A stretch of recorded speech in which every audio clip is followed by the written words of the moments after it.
Ah.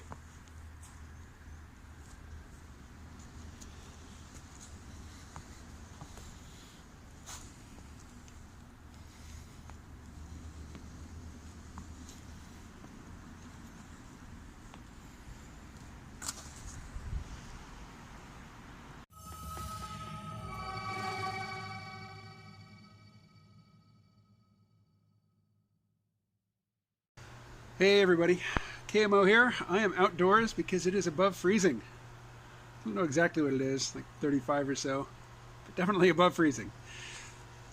Somebody posted to yesterday's video something to the effect of, yeah, it'd be pretty funny to do a video about failed doomer predictions.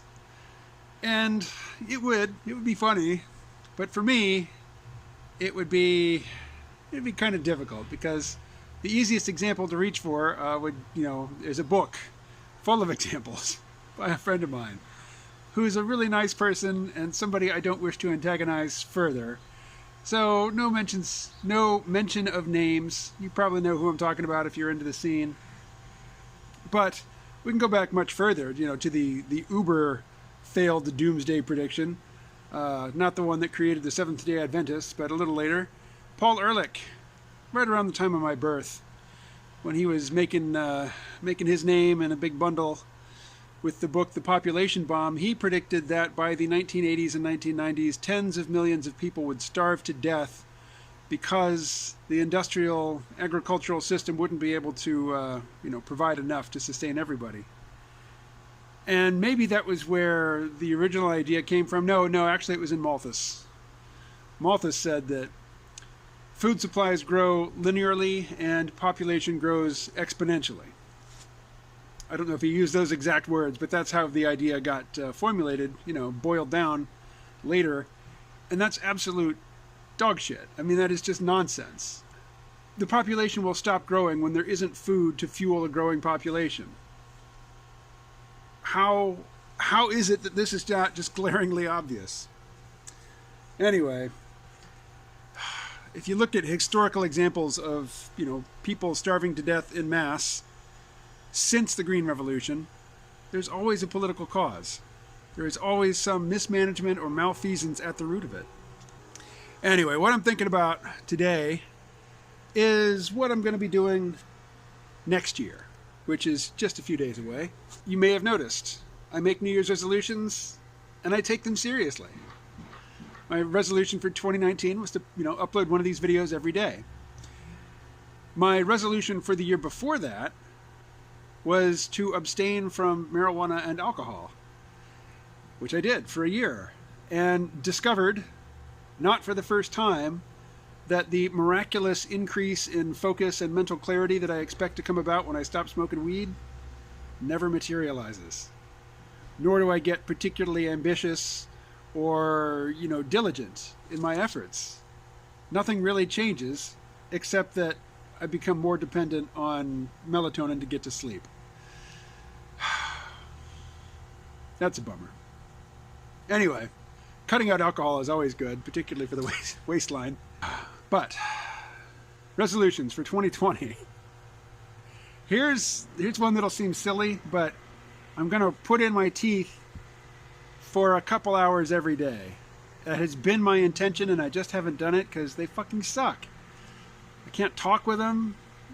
I know eventually, if I wear them regularly, I will stop salivating when I have them in.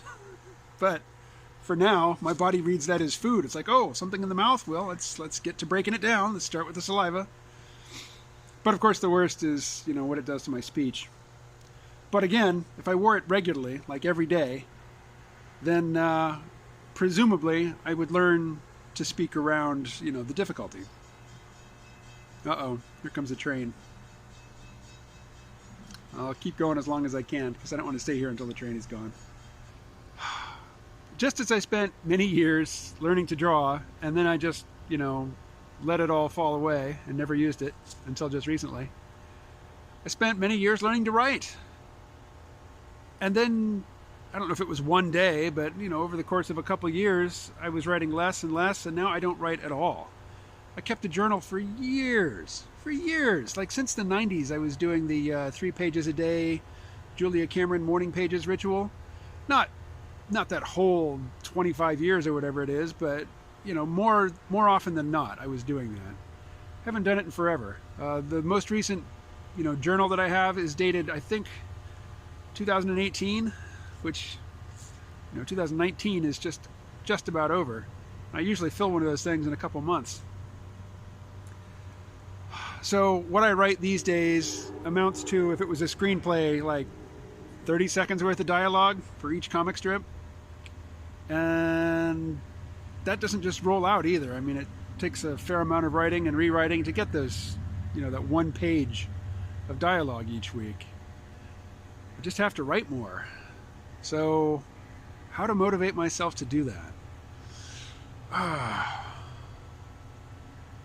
I've thought about joining a writing group, but there's the first step of finding said group, and there's not a huge population around here. Although this is the kind of place where you will have multiple sort of, you know, tucked away in the crevices writing groups of people who have been doing it for years. So I know if I searched, like if I went to the library and just walked up to the head librarian and said, I know there's got to be a writing group around here, point me in the right direction, I'm sure she would. I'm sure she would know where to point me.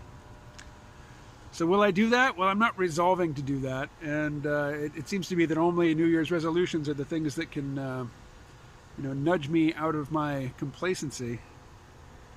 We'll start with the one scripted video a week. We'll aim for about 2,000 words. That should come to like 7 or 8 minutes, I think, for each video. That's the starting point.